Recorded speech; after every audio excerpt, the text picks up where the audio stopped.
जहां हिंदुस्तान चांद पर पहुंच गया हो, तब भी जात पात का ही निजाम और भेदभाव किया जा रहा है। बात दरअसल ये है कि जातिवाद आज भी हिंदुस्तानी समाज में एक बहुत ही गालिब कुव्वत रखती है और ये कुव्वत जिंदगी इस जीवन के हर पहलू को मुतासिर करती है। आपको कौन सी नौकरी मिल सकती है, आप किससे शादी कर सकते हैं, जात पात का इससे गहरा ताल्लुक है। हिंदुस्तान के पसमानदा तबकों में सामाजिक इक्तिसादी हालत में बेहतरी लाने या उसे बेहतर बनाने में जात पात का एक बहुत बड़ा दखल है। इस दर्जे में जो तबका बंदी है, उस तबका बंदी के अंदर पसमानदा जातों को दबाव का शिकार बनाया जाता है। बात दरअसल ये है कि जात पात का ये निजाम मजहब से जुड़ा हुआ है और हिंदुस्तान के अंदर बड़ी आबादी में जो मज़ाहिब पाए जाते हैं वो दो हैं, एक मुसलमान, दूसरा हिंदुइज्म। इसीलिए आज मुसलमानों की नुमाइंदगी के लिए हमारे साथ मौजूद हैं इस्लामिक स्कॉलर जनाब अशरफ कासमी साहब। सनातन धर्म के बारे में जानकारी देने के लिए हमारे साथ मौजूद हैं पंडित मनोहर लाल जी। ये निजाम कब से कैसे शुरू हुआ, इस बात को बताने के लिए और इसको खत्म करने के लिए कौन कौन से आंदोलन वजूद में आए, इन सब बातों को बताने के लिए हमारे साथ मौजूद हैं हिस्ट्री के माहिर लेक्चरर मिस्टर जनाब असद हाशमी साहब।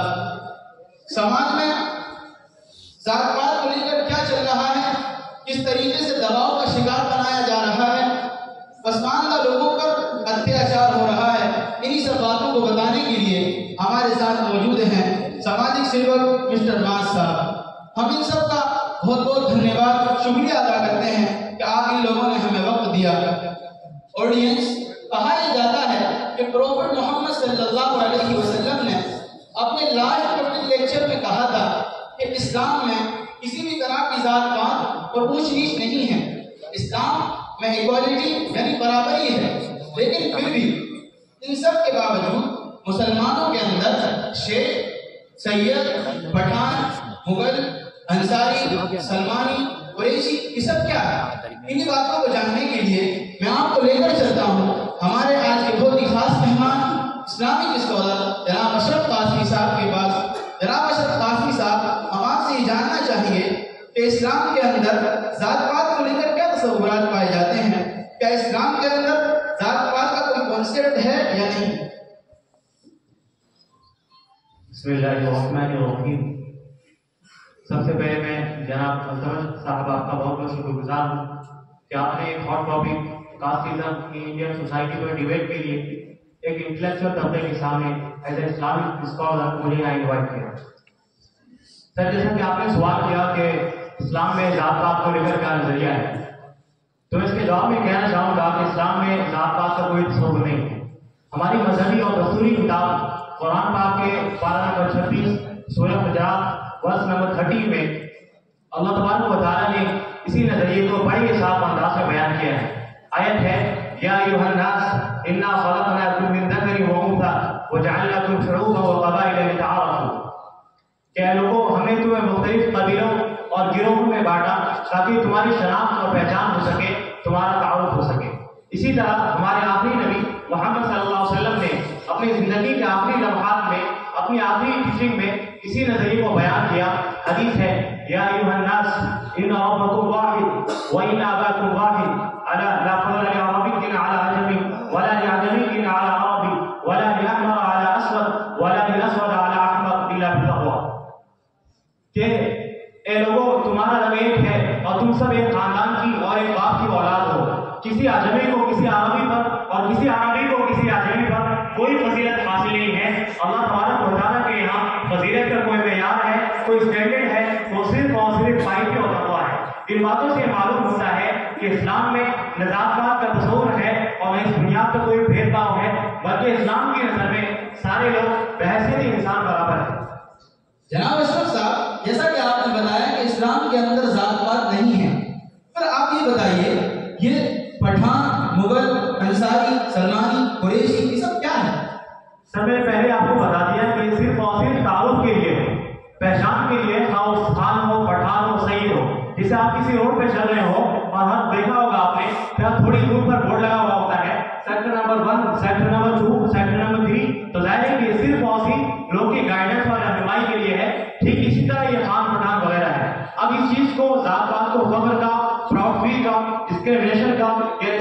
जैसा बनाना इस्लाम किसी भी सूरत में इसकी इजाजत नहीं देता है। ऑडियंस, आपने इस्लामिक स्कॉलर को सुना। अब हम आपको लेकर चलते हैं सनातन धर्म के गुरु पंडित मनोहर लाल जी के पास। कहा यह जाता है कि हिंदू धर्म के अंदर हमें ये बात साफ तौर पर मिलती है कि हिंदू धर्म में जात पात ही नहीं बल्कि जातिवाद भी है। हिंदुओं की मजहबी पुस्तक मनुस्मृति हमें बताती है कि हिंदुओं को 4 जगह में बांटा गया है। ब्राह्मण, क्षत्रिय, वैश्य, शूद्र, इन 4 जातियों में बांटा गया है। हम पंडित जी से पूछना चाहेंगे, पंडित जी इसके बारे में आप क्या कहना चाहते हैं, क्या ऐसा ही है? सर्वप्रथम मैं आपका और दर्शकों का बहुत बहुत आभारी हूँ कि आपने सनातनी को सनातन धर्म की सच्चाई समझाने के लिए इस खूबसूरत से मंच को आमंत्रित किया। जहाँ तक सर आपका प्रश्न है हिंदू समाज में जातिवाद को लेकर, तो यकीनन है इसी आधार पर हिंदू समाज में एक खास समुदाय के साथ बहुत कुछ भेदभाव भी हुआ और आज भी हर रोज कहीं ना कहीं देखने को मिलता है। लेकिन सच ये है सर, हमारे वेदों में जो सबसे प्राचीन और धार्मिक पुस्तक है उनमें इस तरह का कोई भी मंत्र नहीं है और जिनमें मानवता को बांटने की बात की गई हो।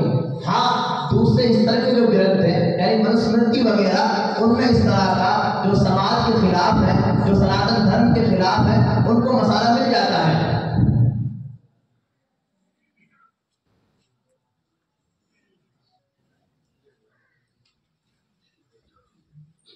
ऑडियंस, जैसा कि आपने पंडित जी को सुना, दोनों धर्म गुरुओं ने ये कहकर पल्ला झाड़ लिया है कि धर्म में किसी भी तरह का जातिवाद नहीं है।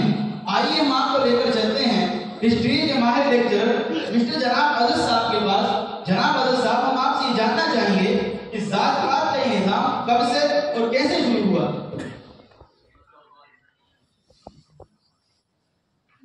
First of all I would like to thank you for inviting me.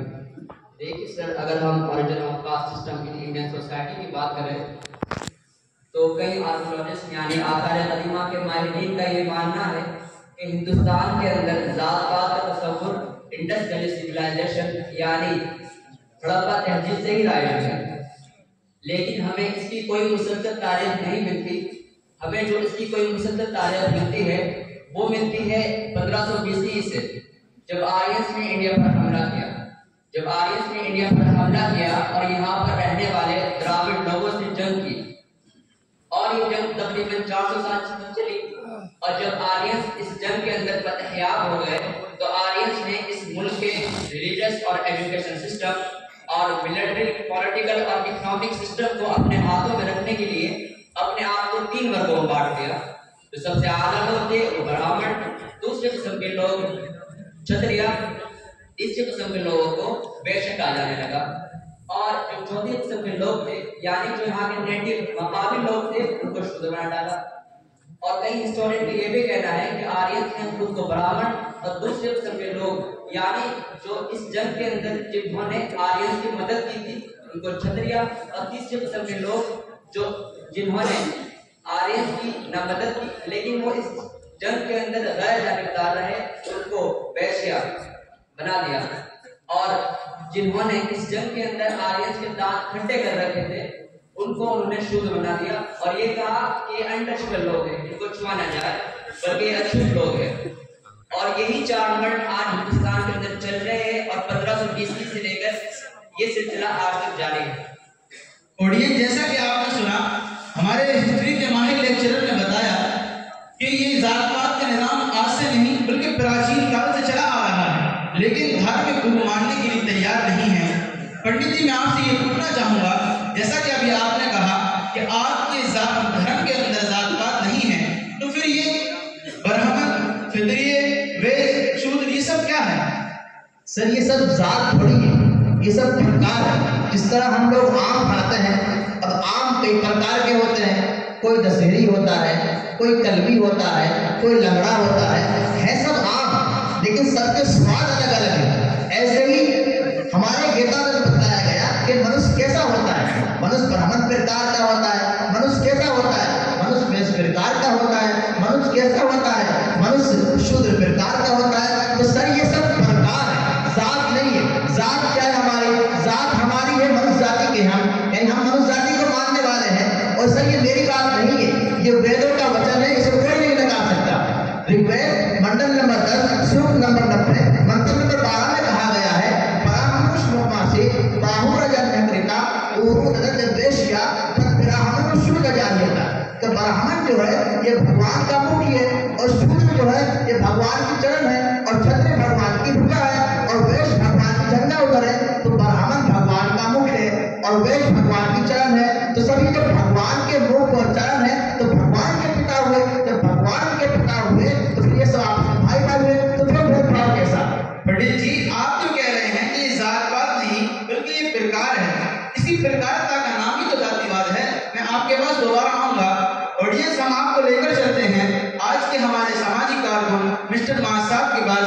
Mister मास साहब आप ये बताइए, जैसा कि आपने धार्मिक गुरुओं को भी सुना, हिस्ट्री के माहिर लेक्चरर को भी सुना, धार्मिक गुरुओं का कहना यह है कि धर्म में जातिवाद नहीं है, लेकिन तारीख ये बता रही है कि जातिवाद है, जातपात भी है। तो आप ये बताइए कि आप क्या सोचते हैं, समाज में जातपात का कॉन्सेप्ट होना चाहिए या नहीं? सबसे पहले तो मिस्टर अल्तमस साहब, मैं आपका बड़ा आभारी और शुक्रगुजार हूँ कि आपने मुझे इस डिबेट के अंदर एक बहुत ही अहम और संवेदनशील मौजू यानी जात पात पर बातचीत और गुफ्तगू करने के लिए इनवाइट किया। सर, जहाँ तक बात है हिंदुस्तान के अंदर जात पात और नीच की, तो आज इस समाज के अंदर जात पात को लेकर लोग काफी सीरियस हैं। मैं मुस्लिम समाज के लोगों से भी मिला हूँ, इसी तरह मैं हिंदू समाज के लोगों से भी मिला हूँ। उनसे मिलकर यही महसूस होता है कि जात पात का लोगों पर बड़ा असर है और समाज इससे बड़ा मुतासिर है। इस जात पात की वजह से लोगों के दरमियान अदावतें, नफरतें और दुश्मनियां पैदा हो रही हैं, न जाने कितनी जिंदगियां बर्बाद हो रही हैं।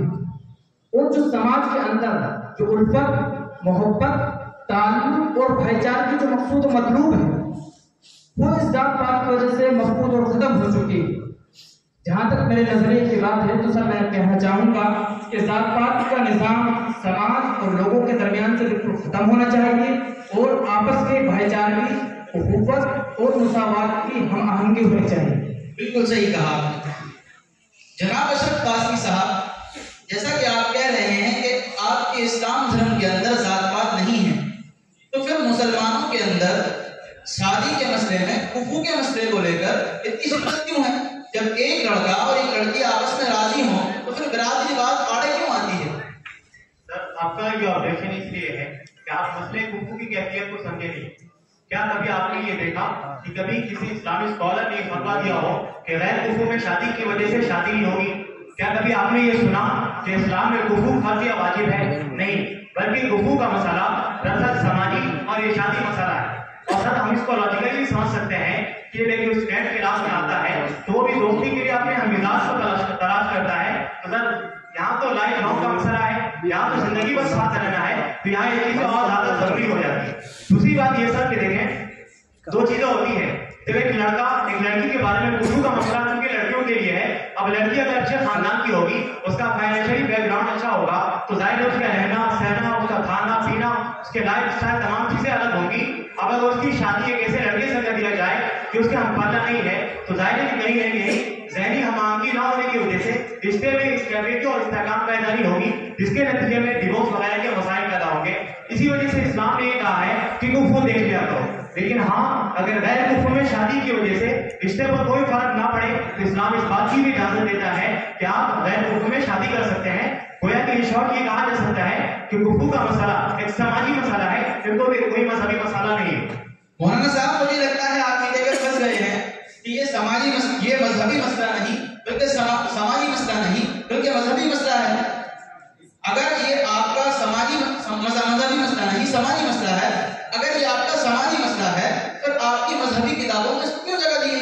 सर, दो बातें हैं। मैंने इससे पहले भी आपको कहा कि इस्लाम में जो मेन टेक्स्ट है वो कुरान हदीस है। दुनिया के सारे मुसलमान उस पर मुत्तफिक है। कुरान हदीस हमारे लिए मजहबी एतबार से भी अहम है और दस्तूरी एतबार से भी अहम है। पूरे कुरान करीम में इस्लामिक जो टेक्स्ट है उसमें आपको जात पात का तस्करा नहीं मिलेगा।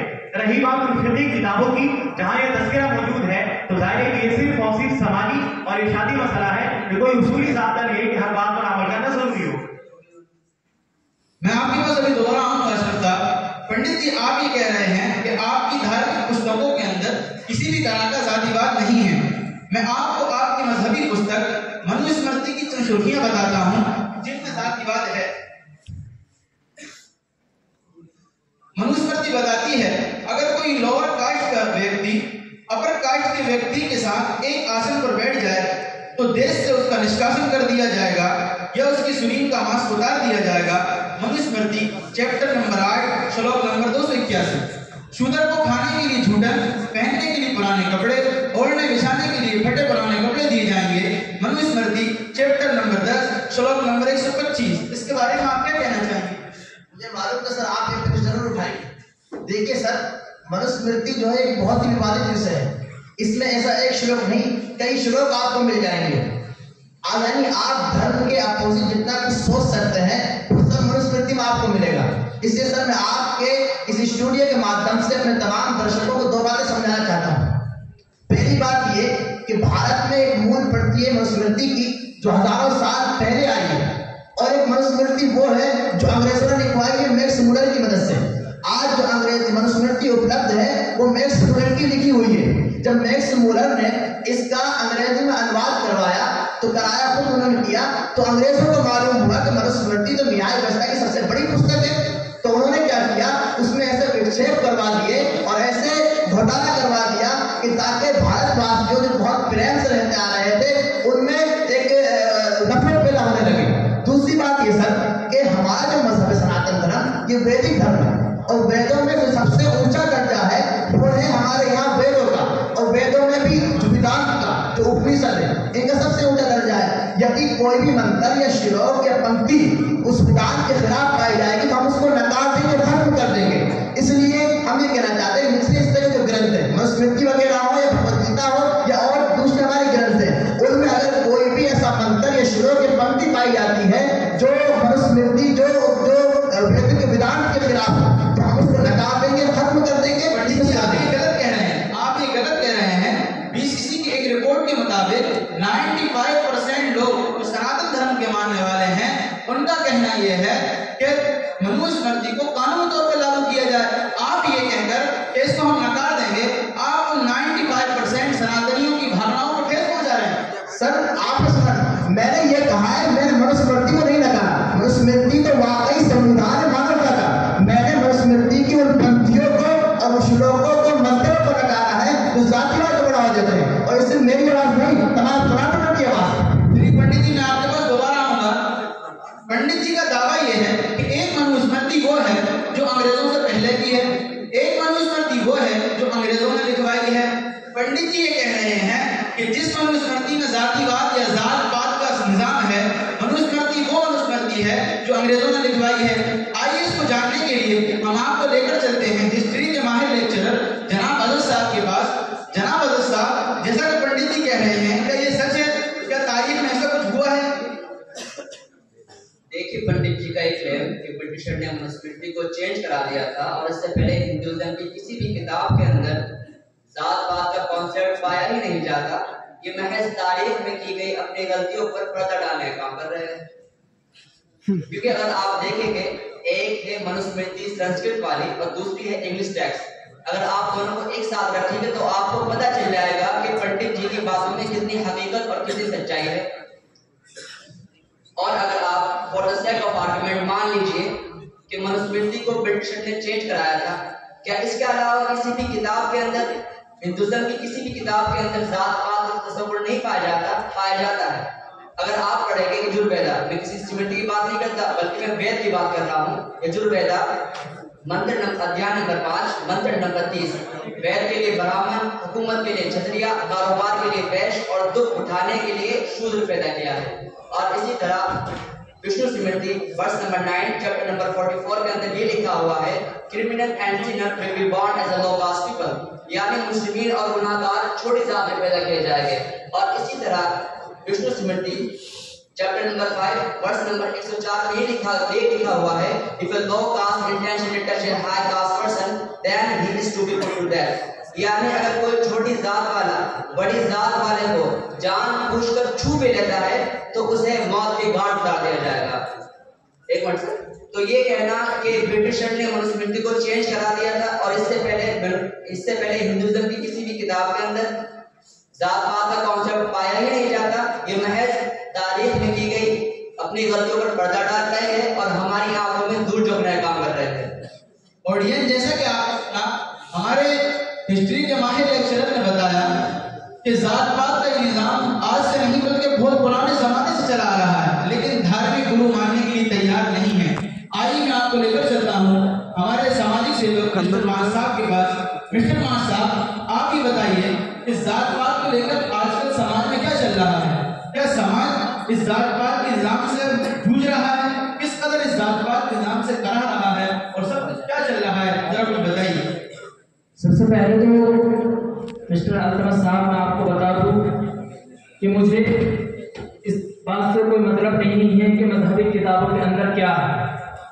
मैं इस्लाम और सनातन दोनों धर्मों का सम्मान करता हूं, लेकिन समाज के अंदर क्या हो रहा है जात पात को लेकर ये मैं आपके सामने रखता हूं।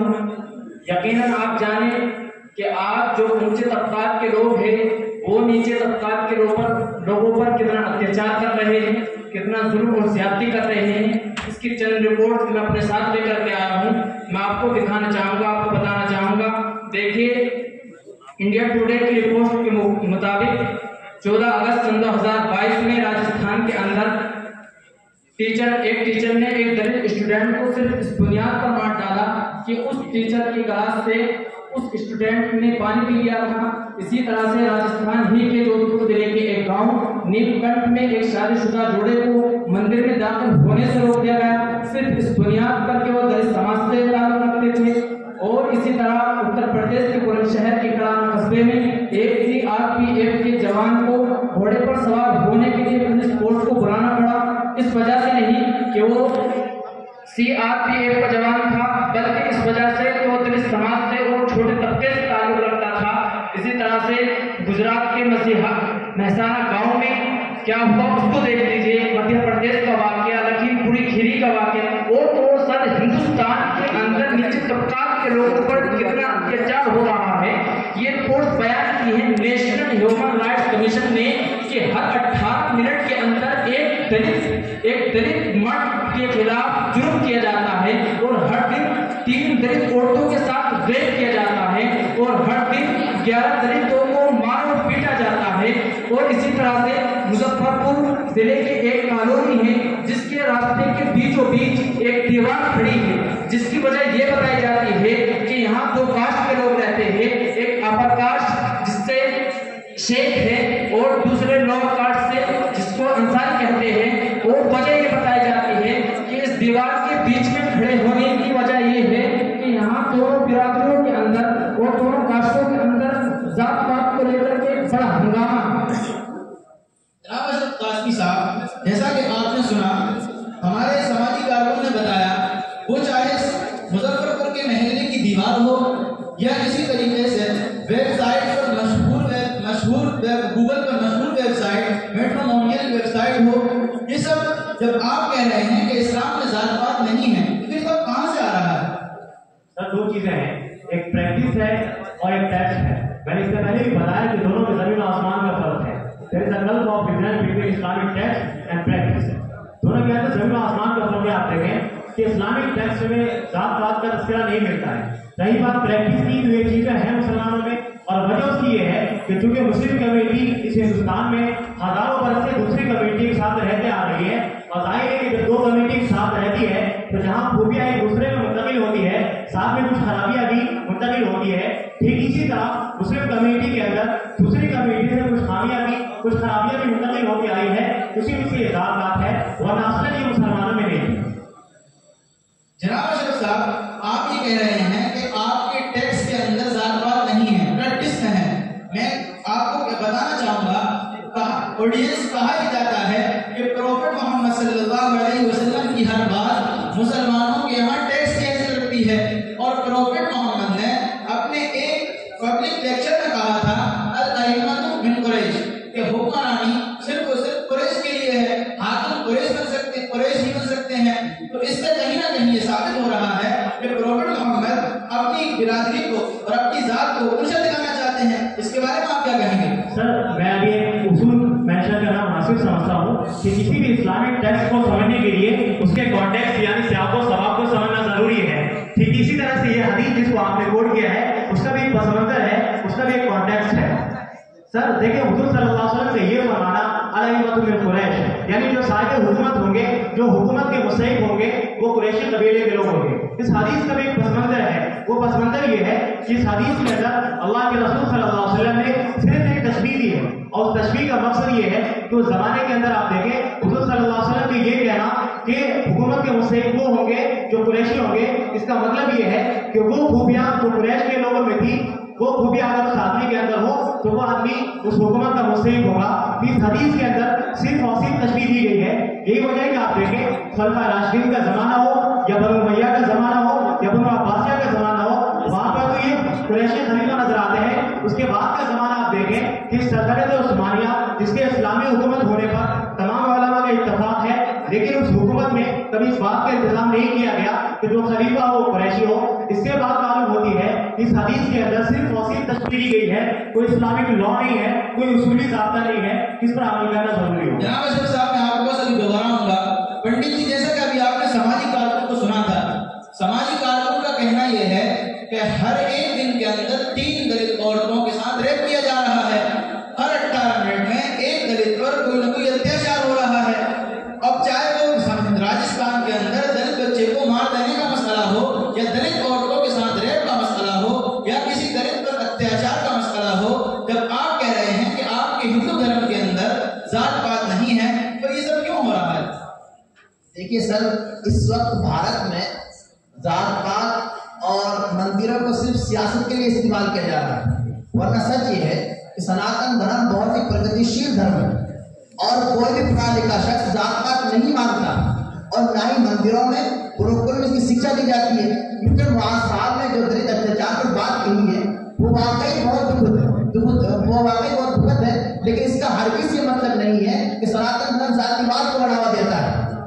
सर, सनातन धर्म दलित भाइयों को न केवल मंदिरों में जाने की अनुमति देता है, बल्कि कोई दलित अगर पुजारी बनने में सक्षम है तो उसको पुजारी बनने की अनुमति देता है। इसी तरह सर, किसी भी कार्यालय, होटल, दुकान आदि सार्वजनिक क्षेत्र में कहीं भी जातिवाद नहीं पाया जाता।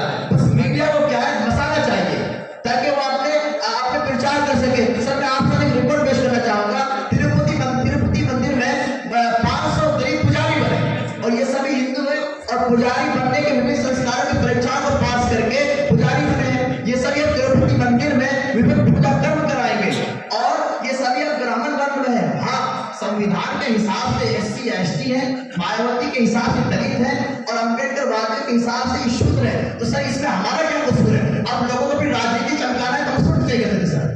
मिस्टर मुआज साहब, मैं आपसे ये पूछना चाहूंगा, आप समाज में रहते हैं, समाज की सेवा करते हैं, आप ये बताइए कि आपके मन में समाज में पाई जाने वाली बीमारी को खत्म करने के लिए कोई समाधान है? देखिए सर, जात पात को खत्म करने के लिए जो सबसे अहम चीज है वो है सोशल रिफॉर्म, यानी समाज की इस्लाह। और सोशल रिफॉर्म कैसे आएगा?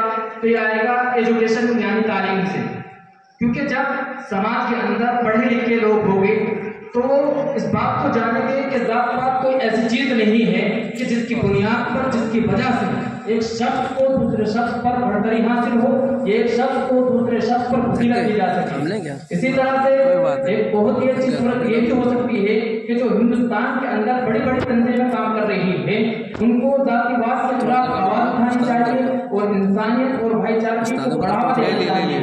इस ताल्लुक से हमें दूसरे ममालिक को पेश नजर रखना होगा और रखना चाहिए कि वहाँ जमीनी सूरत हाल ये है कि वो जातिवाद जैसी चीजों को कोई बढ़ावा और कोई अहमियत नहीं देते हैं, तो सर बल्कि वो अपनी और मुल्क की तरक्की के लिए अपने आप को मसरूफ और मशहूर रखते हैं। ऑडियंस, हमारे सामाजिक कारकुन ने बहुत अच्छी बात कही है कि समाज से अगर इस बीमारी को खत्म करना होगा तो एजुकेशन को बढ़ावा देना होगा। मैं आपको ले चलता हूँ हमारे हिस्ट्री के माहिर लेक्चरर जनाब हजरत साहब के पास। जनाब हजरत साहब, हम आपसे ये मालूम करना चाहेंगे, क्या समाज को इस दलदल से निकालने के लिए फिलहाल या इससे पहले कितनी तंजीमें या कितने आंदोलन वजूद में आए और वो किस हद तक कामयाब हुए? देखिए सर, कास्ट सिस्टम के खिलाफ तारीख के अंदर मुख्तलिफ तहरीकें आई और आज भी आ रही है। अगर हम बात करें सबसे पहले तहरीक की, तो सबसे पहले तहरीक थी 6th सेंचुरी के अंदर बुद्धिज्म की तहरीक, और इसी तरह इसी सदी के अंदर एक बड़ी तहरीक आई जैनिज्म की तहरीक, और फिर 8वीं सदी के अंदर भक्ति मूवमेंट, और 15वीं सदी के अंदर सिखिज्म की तहरीक आई। हालांकि इन तहरीकों ने आज मजहब का जामा ओढ़ लिया है, लेकिन इनका असल मकसद ब्राह्मणिज्म और कास्टिज्म को हटाना ही था। अगर हम पिछली कुछ सदियों की बात करें तो Dalit movement led by doctor Bhimrao Ambedkar, यानी इसकी क़यादत डॉक्टर भीमराव अम्बेडकर ने की थी। एक ऐसी तहरीक थी जो इन तहरीकों में हिमालय तहरीक की हैसियत रखती थी। और इसी तरह सोशल रिफॉर्म मूवमेंट को देख लीजिए आप, तो ये कुछ तहरीकें हैं जो तारीख के अंदर आई और अब भी नई नई तहरीकें आ रही है, क्योंकि कोई भी रैशनल इंसान जो थोड़े से भी अकल रखता हो वो जान सकता है कि जात पात ने इंसान को और इंसानियत को इस कदर तकलीफ दी है, इस कदर दुख और दर्द दिया है, किसी चीज ने नहीं दिया। चाहे वो पेशवा के द्वारा किया गया लोगों पर जुल्म हो, या दलित औरतों में लगाया गया ब्रेस्ट टैक्स हो, या कोई और भी चीज हो, या दलितों को एजुकेशन से महरूम करना हो। असल कहने का मकसद ये है कि जात पात ने इंसान को आज तक दुख दर्द ही दिया है। हमें जहां तक हो सके हमें इससे बचना चाहिए। Thank you sir. ऑडियंस, जैसा कि आपने सुना, हमारे सामाजिक धार्मिक गुरु हों या हमारे सामाजिक कारकुन हों या हमारे हिस्ट्री के माहिर लेक्चरर हों, ये सभी इस बात की तरफ जाते हुए दिखाई दे रहे हैं कि समाज से इस जात पात को निकालना चाहिए, जात पात की इस बीमारी को खत्म करना चाहिए। ये हमारे लिए बहुत ही दुश्आइन बात है। हम सबको चाहिए कि हम कोई ऐसा कदम उठाएं कि समाज इन बीमारियों से निकलकर हर एक अपने समाजी और इंसानी हुकूक के साथ जिंदगी गुजारे।